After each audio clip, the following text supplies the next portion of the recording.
Every time there is a fucking politician that endorses Bitcoin, they suck his.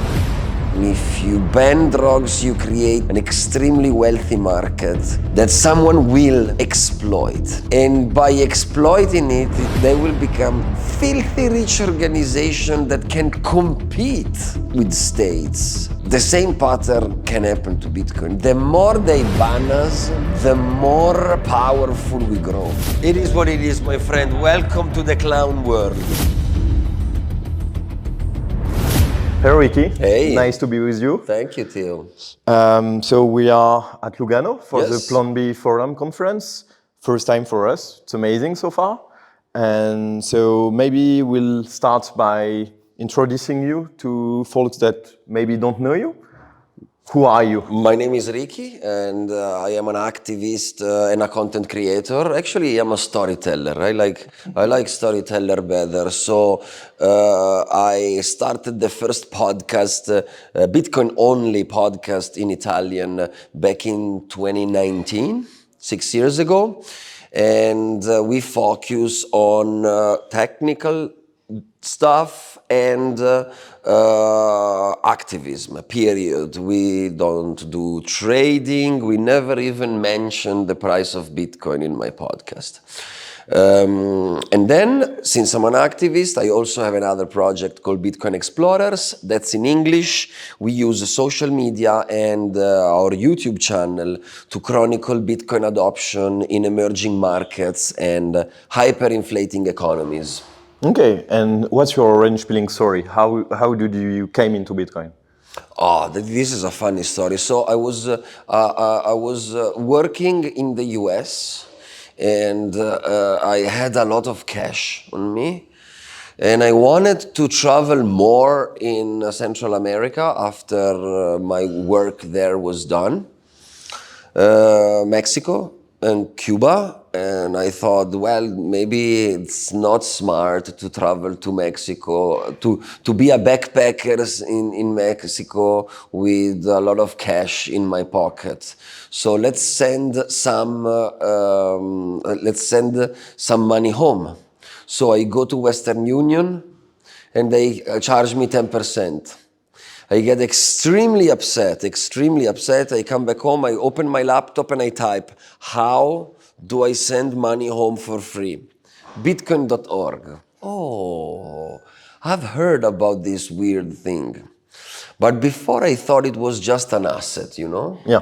Wall Street 2.0, and I'm so not into investments and stuff like that. So I thought this is not for me. I never invested in anything, never bought stocks, bonds, not for me. I needed to understand the censorship resistance, the worldwide digital money native of the internet, the privacy matter, to fully understand Bitcoin. And sorry to interrupt, but what year was that? Oh, that was 2017. Yeah, so when you looked up on the internet, did you find good resources? Bitcoin.org. Yeah. Bitcoin.org, and then that was my main gateway back then. And then I started searching, for example, on YouTube, and I started learning with Andreas Antonopoulos, that I still consider the best among us. Andreas, if you are watching this, we miss you. It's time to come back. I can only second that. I entered into Bitcoin more or less at the same time, and yes, Andreas was connecting the dots for me, so really helpful. And I think before that, you were already kind of a libertarian. So yes, the philosophy was it clicked for you, I think. Definitely. I had a career in politics. In a very, very small libertarian party movement, more than party in Italy. I'm an anti-prohibitionist. My focus back then, still nowadays I work in the field, was on drugs. I think all drugs should be legal and regulated, but legal. And that's why that's why I was living and working in the US. I was staying in Oregon, working with some associations that were lobbying the Oregonian parliament to legalize recreational cannabis, because medical cannabis was already legal from a very long time there. So yeah, that's where I come from. Yeah, so it's an interesting background because you noticed like firsthand the effect of prohibition, which basically people are like feeling good when they like forbid some things they are not for, or they are not using themselves. But you have plenty example in history, maybe the most like famous one being like the Volstead Act and the prohibition in the US, where you see like it only enriches bootleggers, it makes people like create their own booze with all the adverse health effects this causes. And that's I find it interesting because, for example, in France, where I come from, we don't often do this difference between like, I want it to be legal for recreational purposes, but regulated to be sure that, like, for example, it's not poisoned, or it's not because we say, like, for example, people should decide what they want to smoke or ingest or drink or stuff like that, that it's mechanically mayhem, you know? Yes. In my opinion, we underestimate a lot the power of education. Education should come first, regulation after. I make you an example. The only legal, fully legal drug is coffee. Yeah, Coffee is a drug. of course. Scientifically, coffee, you can die, you can OD with caffeine. You cannot OD for LSD, from LSD, for example. So, and there are no restrictions at all on coffee consumption.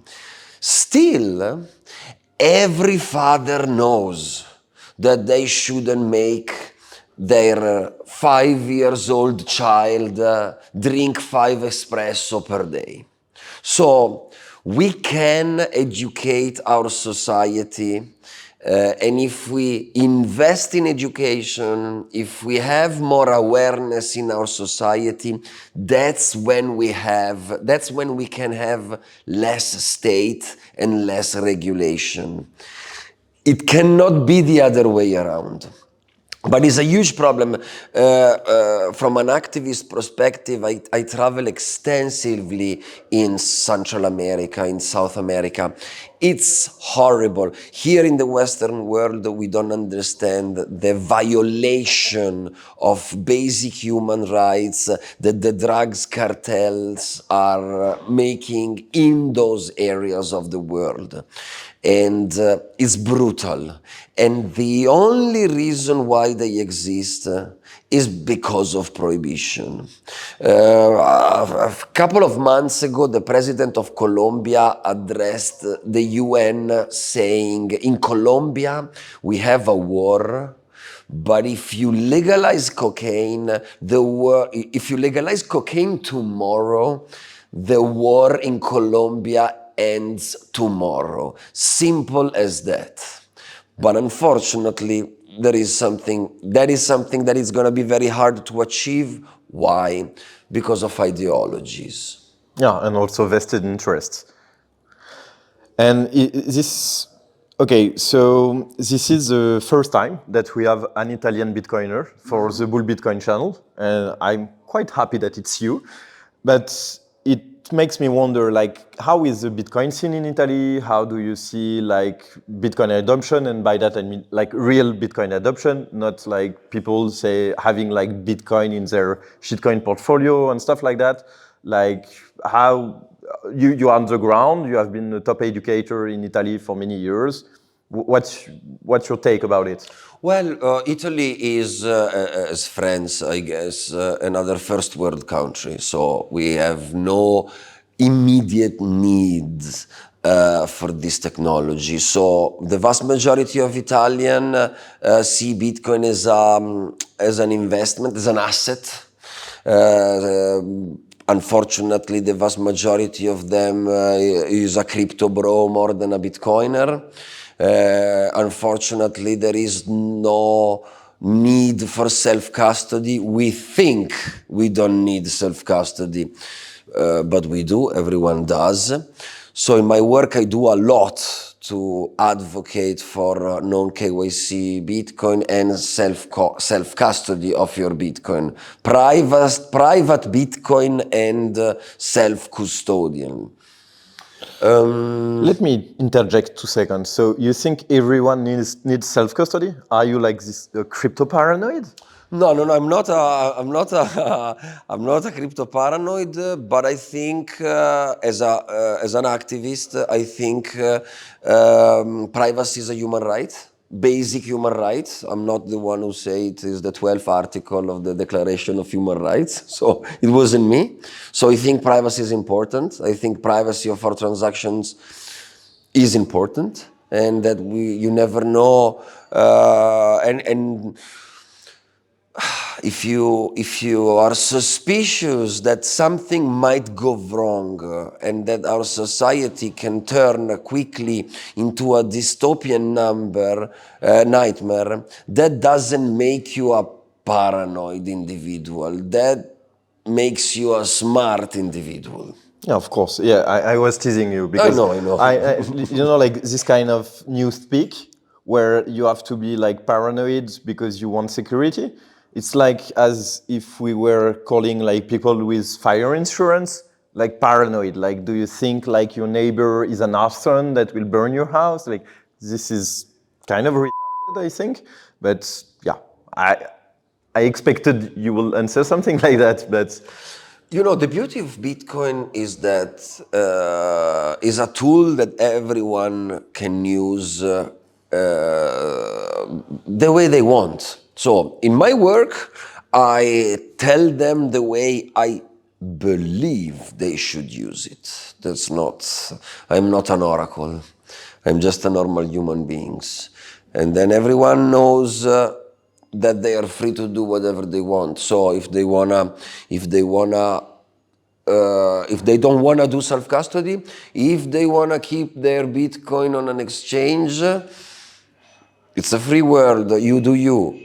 I honestly advise you against that decision, but. Yeah, and also there is strong arguments, historically speaking, to say that like Bitcoin was also invented to like basically avoid putting too much trust into few individuals. Trust is obsolete in the financial world thanks to Bitcoin. And in my country, for example, we had an endless list of bankrupt banks. Not big banks like international banks, but it happened all the time. What's the name of the oldest bank in the world? Monte dei Paschi di Siena. Monte dei Paschi.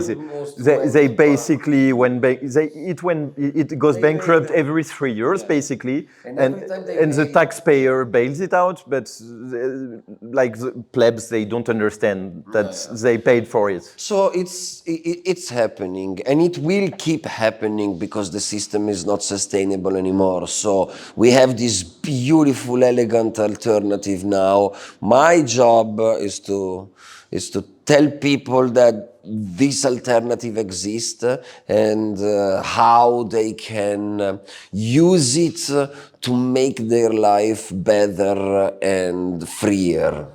Let's go back to prohibition. Yes. Like your home country is Italy, mine is France.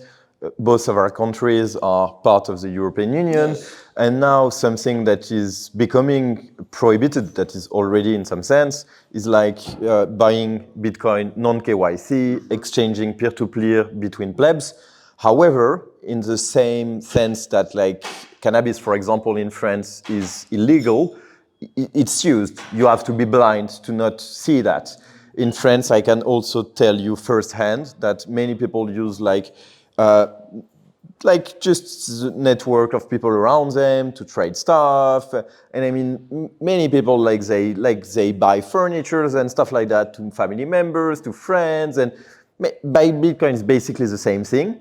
And how is it in Italy? Do you see like the same kind of behavior where like people that are way down the rabbit hole, they find this kind of solutions to buy non-KYC and protect their privacy?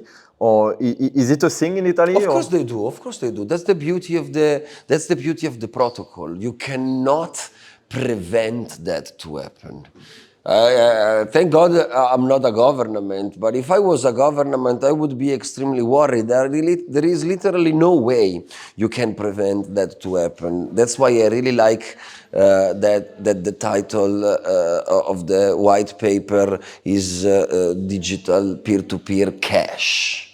How do you prevent me to hand you a 50 euros bill or scan a QR code and send you sats over the internet? You don't. With guns. But thank God we are not yet at that point. So, of course it's happening. And the vast majority of people, though, does it in a less private way, and that is fine. There is always a trade-off.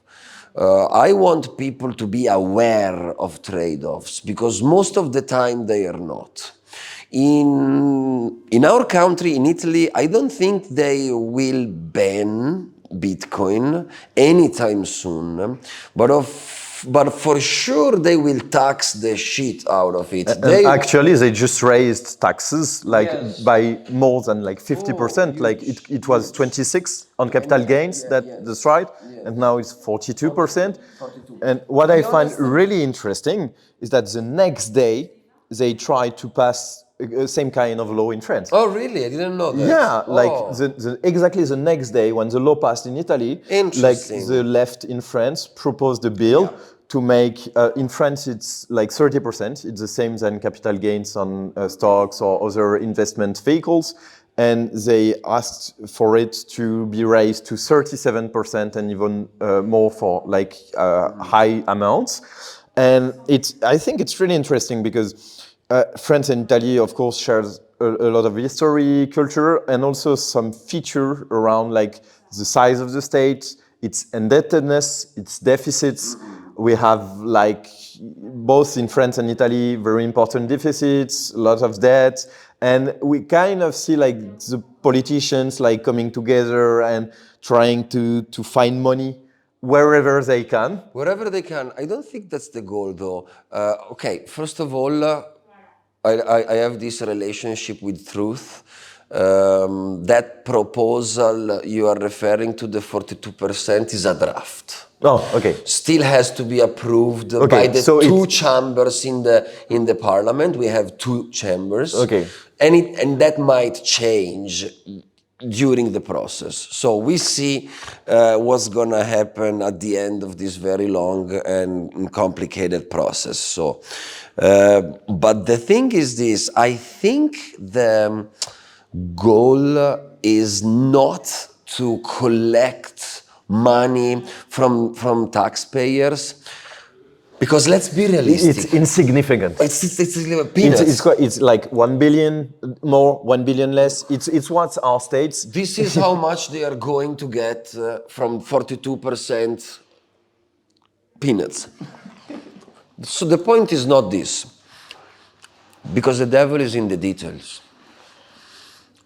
Because what they did by proposing to tax Bitcoin as an asset at 32%, that means that if you buy a Bitcoin ETF, your taxation is still 26%. So I think the goal is more to convey Bitcoin adoption into the regulated market and less into the crazy, paranoid, cypherpunk, Bitcoin Okay, lunatics. I understand. That's a good point. So if I try to rephrase it, it's more like a curtailment of liberty and a kind of attack on self-custody, on shadowy supercoders, crypto paranoid that we are, than like a fiscal matter. And yeah, that makes a lot of sense, I I think. mean, unless they are not really, really dumb and they really think there is money to take from crypto investors in Italy, and they might be very, very dumb because most of the time to get elected, you need to be extremely dumb. So I'm not, I'm not sure. Maybe this is just a mistake to collect or something made to collect money. Okay. And we just before we were talking about like peer-to-peer exchange and non-KYC buying and selling of Bitcoin between plebs. And regarding like the regulated platforms in Italy, how is it? Like in France, it's mostly like the big players, shitcoin casinos, also because of regulations, barrier to entries and stuff like that. Like kind of like Bitcoin only players and self-custodial players such as us. Now it's kind of expensive and It is extremely expensive. It's complicated to enter these markets. You need an army of lawyers to do that. So what we are seeing happening in Italy, from what you are saying, Theo, now, exactly the same is happening in France. We have to keep in mind that we live in an oligarchy. So the elites protect the elites all the time. So this is another typical scheme to make it harder and harder in order only to the elite to be. So just another instance of industry capture. Yes, definitely. Okay, and so I think you answered that, but just to be clear, like it's mostly shitcoin casinos, I suppose. Shitcoin casinos, but of course we have all the main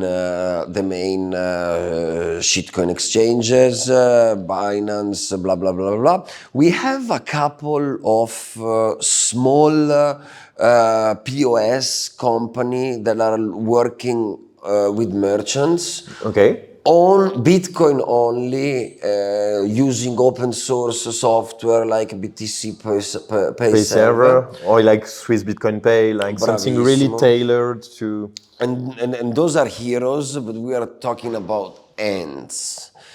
Everything else is mostly, but because I mean, Italy is a crypto country. We have money to invest. We want Lambos. We want to get rich fast, and the same narrative.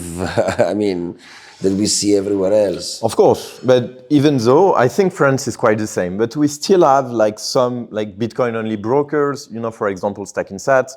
You have been to Surfing Yes. Bitcoin a couple of times. We met there a couple of times too. We also have other ones maybe you never heard of. Now we are coming in France and into Europe. So is there any like equivalent in Italy or none? No, nothing that is natively Italian. The problem with Italy is that up until 2 years ago, we had no laws. Zero. Really? Yes. The new law, the new crypto law was approved in 2023, early 2023. Okay. Before 2023, according to the law, Bitcoin was Whatever you want it to be. vaporware. I mean, so that made back in those days Italy a Bitcoin heaven for hodlers. What am I holding? Vapor. So it was great for who had Bitcoin, but it's also a very unsafe environment for business, for entrepreneurs that want to put money and invest in a local company. There is no regulation. You might put money into something that, who knows, maybe in a couple of days is going to be completely forbidden. It's wild uncertainty, and so Too much uncertainty. So that didn't help. That's the reason why we have very few Bitcoin companies, Italian Bitcoin companies. Yeah, that's interesting. By the way, but since we live in the European Union, that's not a problem. I'm not a big nationalist, to be honest. So that's okay, because we can have international companies. You guys are gonna open in Europe next month. That probably means, according to the European law, that Bull Bitcoin is going to be available also in Italy, I guess. Yeah, of course. Like basically any country that Exactly. is in the Eurozone, like we can, you can access the platform, you can create an account, and of course you can even already, you can use like open source tools that we have. Like for example, I don't know if you know about Cyphernode. It's like basically all our exchange infrastructure, backend and stuff like that. It's open source. So if like folks in Italy are hearing this and they want to provide competition, a new exchange, but Bitcoin only exchange, etc. Fortunately, like Francis made it so that you can use this tech. It's open source and it will help you like bootstrap your exchange really fast. Also, we have the Bull Bitcoin wallet that we launched recently that anybody can use, even if you're not a customer of Bull Bitcoin. It's non-KYC. It's just like a wallet, you know? See, that's what I mean.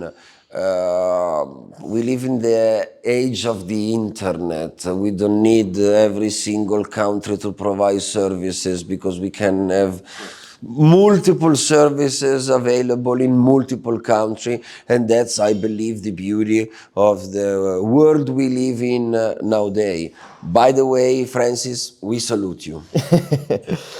And that's really interesting, because it made me think of something that you said before. Like, I totally agree with you. Like Bitcoin shattered most of the borders that we used to live in, big time. And very few people on Earth at the moment we are recording this are aware of this fact, and they still like use different mental framework to understand the world we live in, and they are always like, even for example, taxation and stuff like that, they don't seem to understand, like they cannot like hold talent in like nation state borders, they cannot hold capital trapped there and stuff like that. And before you said that banning Bitcoin is basically infeasible in practice, because it's just information. At the end of the day, we are just multiplying large numbers and sending these results of multiplication over telecommunication channel. Alan Farrington, that I think is one of the best writers in Bitcoin, as in one of his papers, I don't remember which one, at some point he said, like, to all practical intent, Bitcoin could work with pen, paper, and carrier pigeons. Absolutely. And that's one of the things that made me understand like the power of Bitcoin as a protocol, and its feature as like a censorship-resistant mechanism to send value. It's not a physical infrastructure that you can attack. It's not a service that you can threaten. It's not like a company that you can like fine or stuff like that. It's just distributed math. So as long as people can multiply stuff and exchange information, it will exist. And to my mind, like many of the people that want to ban it, we had like this ECB paper recently. Yeah, I read that shit. No. Oh, that was so funny, mate. But that's interesting though, because as you can tell from that paper, they are realizing they cannot ban it. That's interesting. Like it's such a shift. It's in their strategy, absolutely. So now they are bashing it. Before they were trying to ban it or to prevent people to use it. Now they are literally bashing it. That's so cool. You cannot stop it. And it's information technology, you're right, and it's cryptographic technology. And Bitcoin, I believe, it's something else. Bitcoin is ground zero. Bitcoin is the first cryptographic protocol that works and that will work forever. And Bitcoin set a huge precedent because thanks to Bitcoin, thanks to the success of Bitcoin, we are going to see in the foreseeable future so many more technologies, freedom technologies. Look at what's going on now with Nostr. Yeah. And that's the second. I see mankind invent and adopt several dozens of these kind of technologies. And you know what that means for governments? Ciao, ciao. Have fun, staying irrelevant. And it makes me think of something like you explain at the beginning. You explain how you came into Bitcoin and your like work to fight against many forms of prohibition, but especially drugs. And one of the like demonstration that Bitcoin works was the Silk Road and many of its spin-off and like buying drugs on the darknet. I know many Bitcoiners that discovered Bitcoin that way. And I think it's really interesting because first, to me, it was I was quite young, but after the fact, looking at the history of the Silk Road and stuff like that, it was like the first time I realized like it's basically impossible for governments to ban drugs. Like No, there is no way. There is no way. There's more. And I think this can happen, and it's probably happening with Bitcoin as well. By banning it, by banning drugs, for example, and not only banning, by trying proactively to repress drug use and trade with guns, with the military, you create a huge market and you incentivize crime. So at the end, you obtain exactly the opposite. No.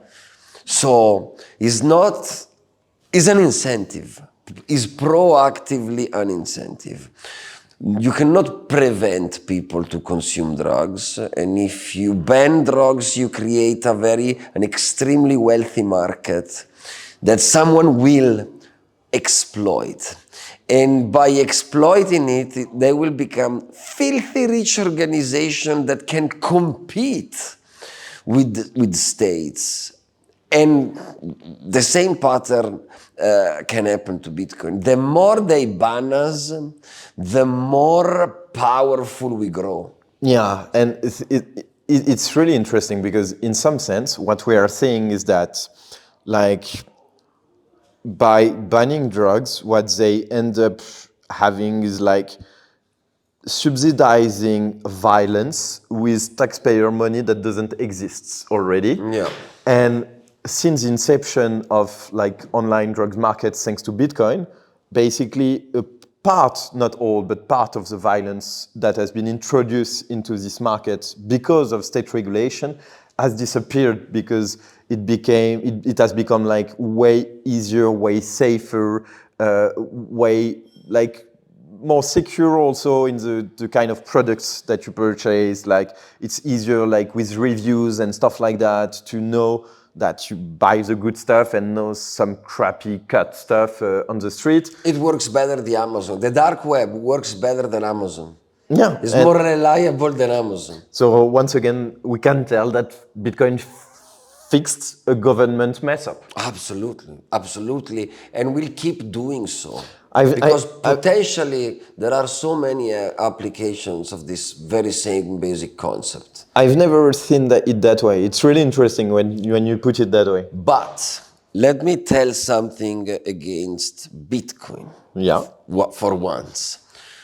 if Bitcoin didn't existed, we would find a way to buy those illegal drugs because the will of the people, it's too strong. Yeah, I agree with that.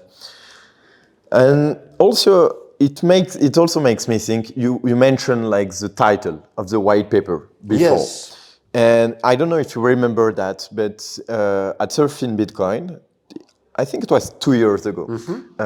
We had like a kind of like a small party in our apartment, Oh yeah, of course I remember them. and you told me you have a theory of why it is this title, and especially the words peer-to-peer electronic cash and not money.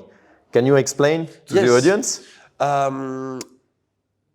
So the reasoning behind my theory is, when Bcashers keep telling Bitcoiners, Bitcoin is not anymore peer-to-peer digital cash as You are it was going against the intended to will of be. Satoshi, Yes, like it was yes. God. Yes, my green bullshit is the real Bitcoin because we are bringing cash back to Bitcoin, blah, blah, blah, blah, blah. So, Bcashers are twice retarded. First, because Bcash is trash.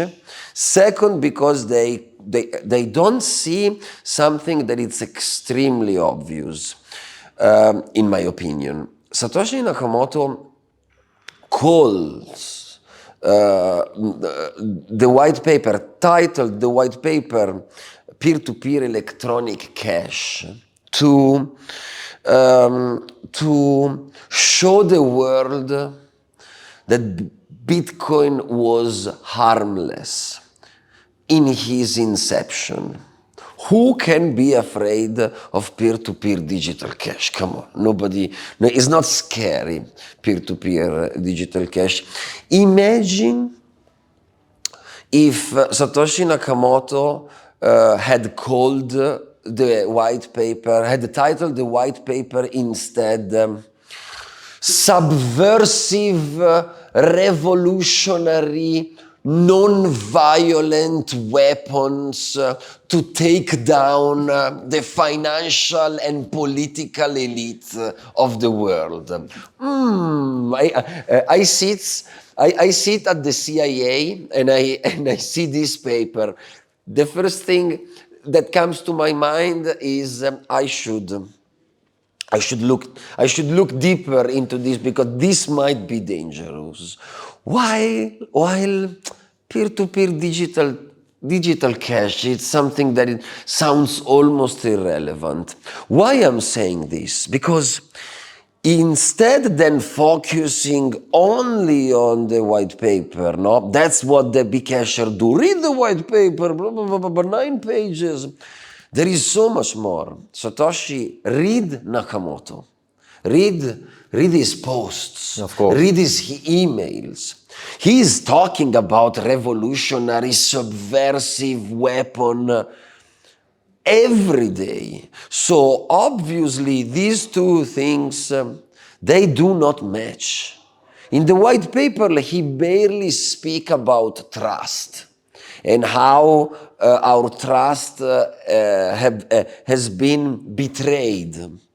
But in his public conversation with the community in the early days, he speaks as a true political activist, because that's what... The problem with conventional currency is the trust. And so on, we can achieve a world without war because Bitcoin might disincentivize the fiat system. This is the same guy that wrote the white paper and chose as a title only peer-to-peer digital cash. In my opinion, of course, there is a choice that is made to play cool. In the early days, when Bitcoin was weaker, when Bitcoin was an infant, and therefore you could potentially kill it. The CIA could. In the early days, it was a really fragile It was being. extremely fragile. No, he admitted WikiLeaks, at the WikiLeaks kicked, event. Exactly. the honestness. The honestness, like, and that's why I wanted to ask you about this You on liked camera. this theory, Of though, course, eh? because it's the first time I heard about it was from you, and it made me think, and especially with like recent events and recent trials and stuff like that, we have had also more communication, private communication between Matti Malmi and Satoshi, for example, and also like it forced us to revisit some of his writings on Bitcoin Talk, etc. And I kind of had this in the back of my mind, and it became really convincing to me, your theory, because you can tell that from day one, we are dealing with someone that is really aware of the risk it takes, of the fragility of the system in the early days, and of the importance of staying under the radar until it reaches a critical mass. Because of everything you just said, of course Satoshi Nakamoto is not Peter Todd. I was telling you, we should ask Peter later at the party tonight, but... Of course it's not. Everything you said is the opposite of Peter Todd. Of course, yeah. I mean, like, this was so funny, this documentary. What was your reaction? Let me randomly pick someone that was there in the early days and make his life a hell. Of course, and I mean, like, I don't know Peter really well. I think you know him better than me, but like the little interaction I have had with him, and also the like, he was supposed to be like, what, 22 years old? Younger, no, I think he was supposed to be 16, 17 back in 2028, 2029, 2009, 2008. It's just ludicrous. He's young. Peter is young. Yeah, he's young, and also like, I mean, like you have read everything I've read, like the maturity, the historical background. It's push. Like we are obviously dealing with someone that has experience, that is a polymath. That's pure crap. That's pure crap. Yeah, I totally agree with that, and I think although I think it was one of the biggest troll I ever saw. Yeah, somehow. Like, I really like the fact that Adam and Peter trolled the guy at the end. I don't know if they knew they were trolling him. I'm sure. Like, you know this moment at the end when he said, the really funny thing is that you will put all that on camera and you will show that to Bitcoin maximalists. Like, he's like breaking the wall, you know, like Woody Allen speaking directly to you, Bitcoin maximalists, looking at that and encouraging you to make fun of this guy that think that because of some stupid clues, he has found, like, anyway. Maybe something also we need to address. So it's the first time I come to Lugano. See? It's an amazing city. I already knew Switzerland quite well, the German part, the French part, but first time in the whole Italian part. And it's like, now it has become like the Bitcoin city. Like, even today at lunch, I was able, like in a random restaurant, to pay my lunch directly in Bitcoin. Really kind of flawless, on Lightning, using the Bitcoin wallet. It was perfect. But also I've like noticed that there are a lot of like shitcoin initiative with the city of Lugano, with, can you, like, some of it you brought to my attention, because like I just discovering things here. Well, you know, I'm first of all, full disclosure, I'm not a fan of top-down Bitcoin initiative. I'm not a fan. I'm not a fan of Bitcoin, of the Bitcoin law in El Salvador. I'm not a fan of Donald Trump or any other politician endorsing Bitcoin. I also don't think a city should endorse Bitcoin or proactively promote Bitcoin among its citizens. And just to add something about that, like it's something I never really thought about regarding El Salvador. And when I meet Francis, hello Francis. Ciao, Francis. He explained to me how are things in Costa Rica, and he told me, I remember it was the first time we met IRL, he told me, you know what is better than a Bitcoin law? No law at all. Because if it's not forbidden explicitly, it's allowed, and then we can work. We can work like with merchants, we can develop the tools, we can like help people to have off-ramps and on-ramps and stuff like that. And it really made sense to me, like. Absolutely. So I don't think. But you won't, because there is no law, you won't have an headline in the paper and people shouting on Twitter. Exactly. But do we need that? I don't know. I don't think we do. But that's obviously my opinion. The point is that I think bottom-up adoptions are more smart, more effective, and also slowly scaling something as complex as Bitcoin, a slower pace is always better, in my opinion. When you deal with a country or a city in this case, and all of these citizens, that's a lot of people to educate. Because the point is education. So, this is Switzerland. Peak fiat first world, like peak fiat first world. The country of banks. Lugano is a very rich city, and of course a lot of shitcoin company were based in Lugano way before the Plan B in Lugano. So of course they are here. They were here even before.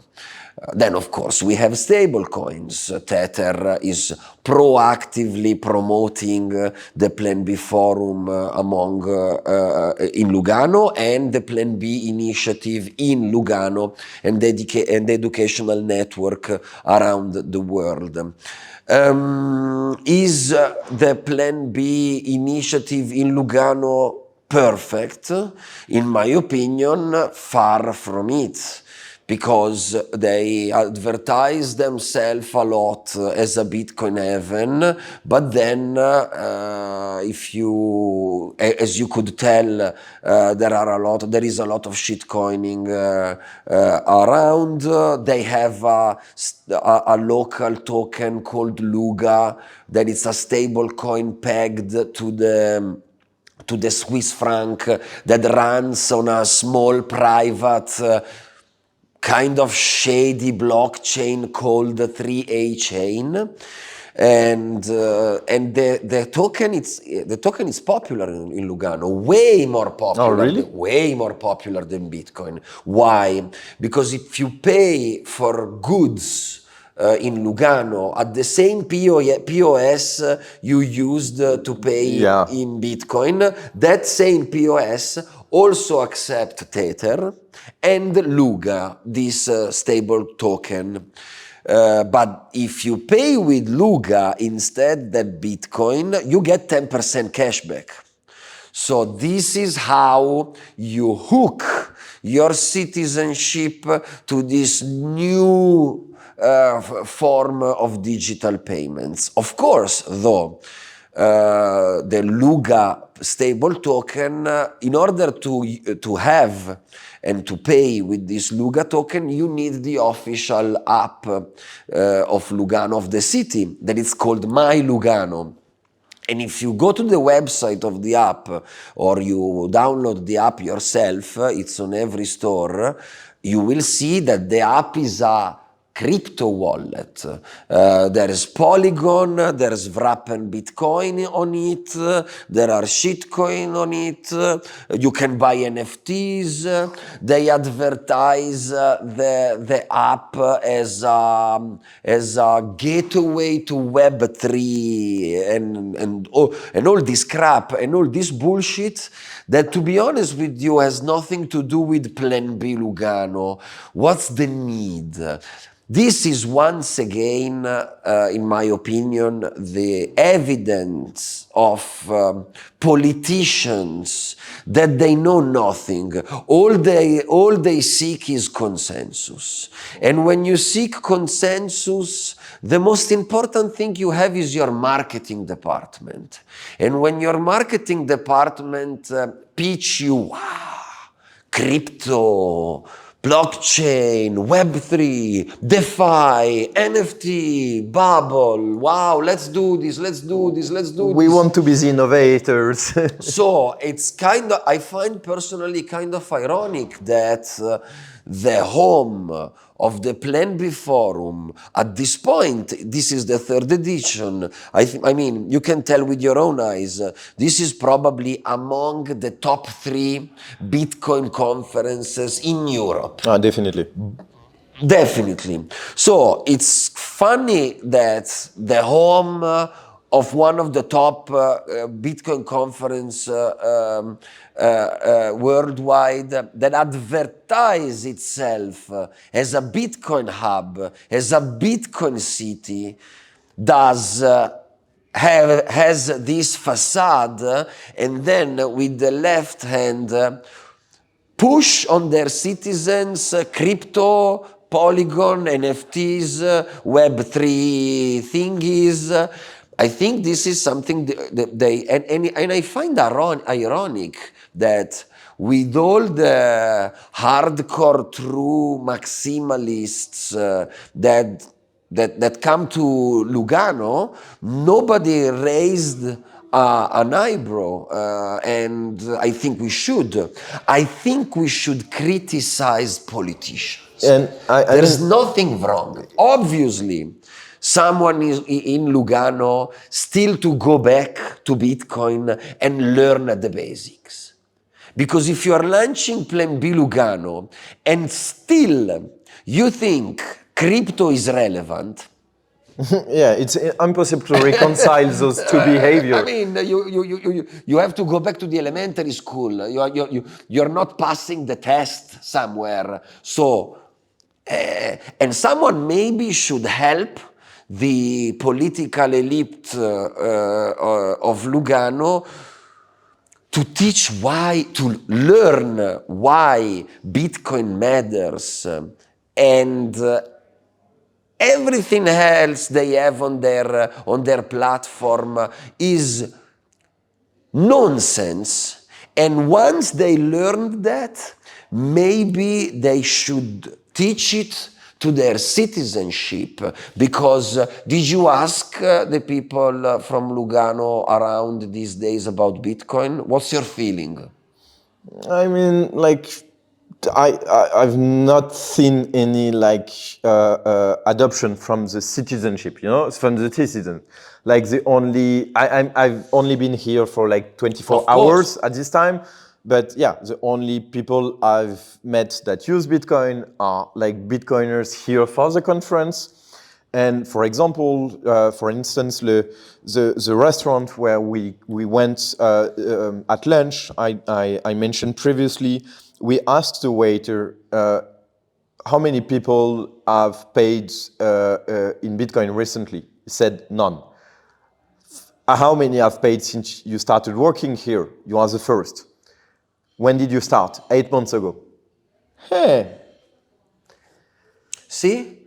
Instead than wasting time and resources to push private blockchain and shitty tokens, why you don't take those money and invest them in educating the Swiss why digital gold is relevant? I mean, we're in fucking Switzerland. Yeah, it's something they can understand is that Like If they- it's one of the country that departed from the gold standard the latest. The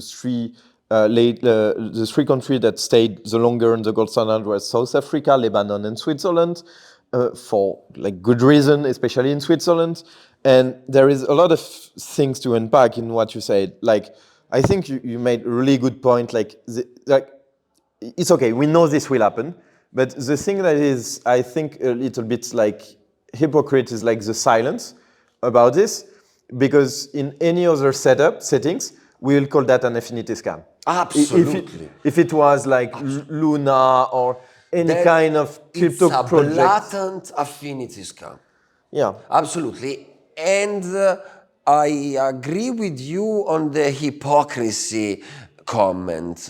I see a lot of anarcho-capitalist, anti-state, revolutionary Bitcoiners yelling against the establishment on social media.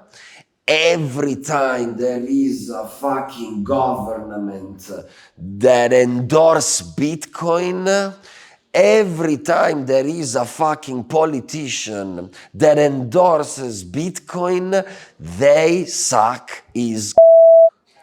And this is something that I don't understand, bro. I don't understand it always ends up the same way. Like we have seen recently with all like the American Bitcoiners cheering up for Trump coming to Nashville and stuff like that, which was really funny also because Trump demonstrated at his speech in Nashville that he did basically have fun with your crypto and everything you're playing with. Whereas Kennedy, who spoke at the conference a little bit earlier in the day, I mean, it demonstrated that at least he looked into it and he has some knowledge. Voilà, he has some knowledge, he understands some stuff, especially about mining, the importance of self-custody and stuff like that. And like, maybe it was like 2 months after, Trump is launching his own like DeFi shitcoin and stuff like that. In a very successful way. Yeah, it was kind of a disgrace. And I actually, it's difficult to fuck up that much because when you have that much visibility, like I don't. And that amount of money to pay for decent developer. I mean, you're not reinventing the wheel. Eh? Yeah, exactly. Like, yeah, it's really astonishing.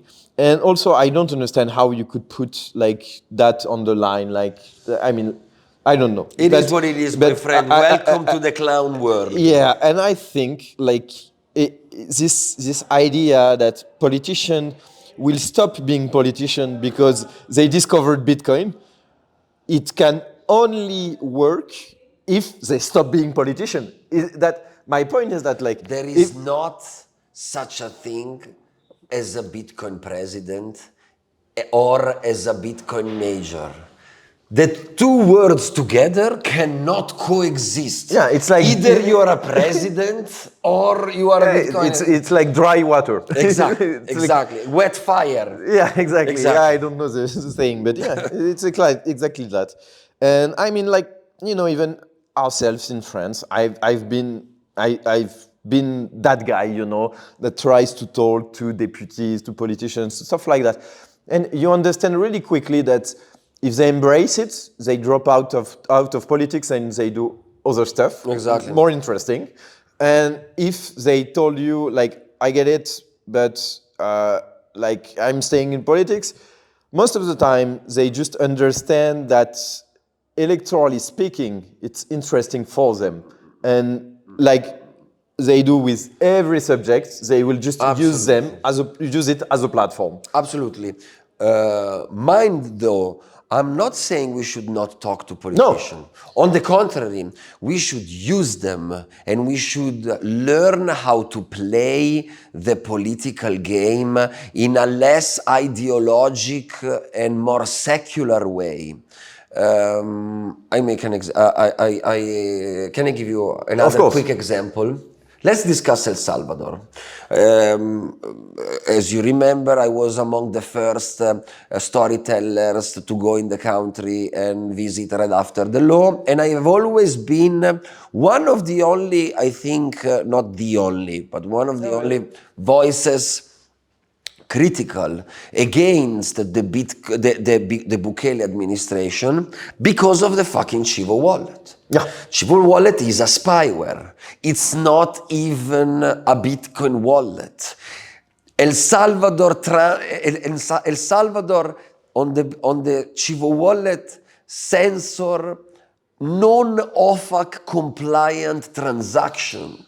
And also, maybe to give credit where it's due, Roxy in France was the first to report really on it, going there, and he had kind of the same take, maybe less. I mean, I'm not saying everyone that visits the country and learns a little bit and open his eyes with a critical thinking understand this. It's you can Google it at this point. I mean, it's not something that you can hide.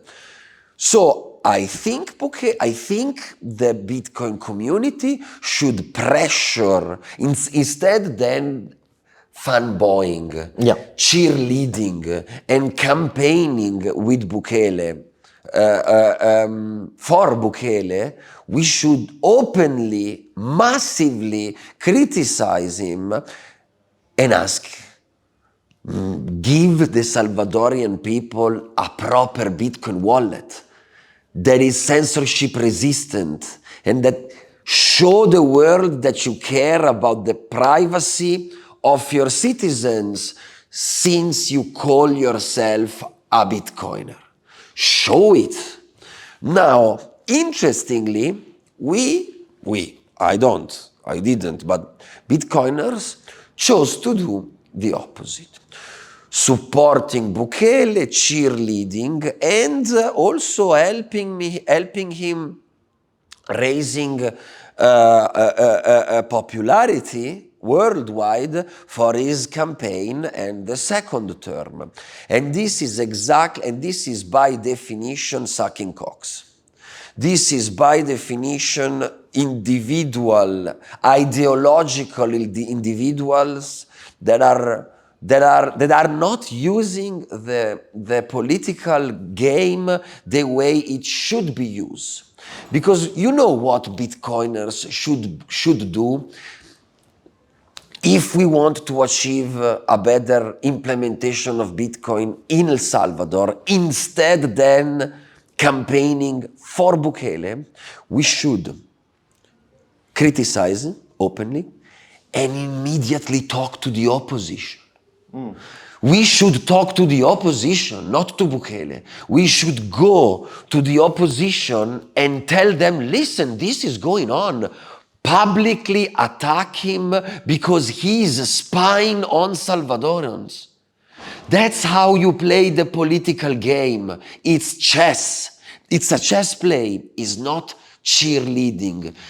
If you are a cheerleader, you then don't play the anti-state, anti-politic. You are an average political guy, left, right, black, white. So we should open a channel against Bukele with the opposition in El Salvador, because that is how we force the president to give his people a better implementation of Bitcoin. Because obviously the Chivo wallet nowadays is exactly the way Nayib Bukele wanted to be. Yeah, that's a really interesting perspective. And sometimes it feels like you will expect Bitcoiners, having read so much about history, monetary economics, politics and stuff like that they would understand how the political game is played better. At some exception, for example you, because you have a background in politics, Francis, who also has a background in politics, and some other Bitcoiners I know, maybe are really naive, in my opinion. about how, like, what's the job of a politician, how the system works, and stuff like that. And sometimes it feels like it's Virgin giving advice about bondage. You know, like it's like it doesn't make any sense. Like, and I mean, like, at the end of the day, I think, like, you know, we have like these great articles. For example, everyone is a scammer from Gladstein, from Michael Goldstein, and we have like a lot of like nuggets of like sayings and stuff like that, nuggets of information that just are here to remind us that, like, at the end, Bitcoin will stay, and like, it's not because of politicians, because of influencers, people pouring capital in it, being Michael Saylor or anybody else. It's just like the incentives works. But we understand how the incentives work to make Bitcoin like this censorship-resistant protocol. But astonishingly, we are not able to have the same kind of analysis on different subjects, be it politics, social issues, war, and stuff like that. And yeah, I couldn't add anything of value after what you said, but no, but I mean, like, you summed it all, but it's really something that still I find still astonishing. It is astonishing. You know what I find funny? As Bitcoiners, not all of us, but the vast majority of Bitcoin, because they came to Bitcoin earlier than the masses out there, think they are superior human beings. They understand everything about everything. And I've been that guy, to be honest. Like, you know, like the 2020, 2021 B was insufferable.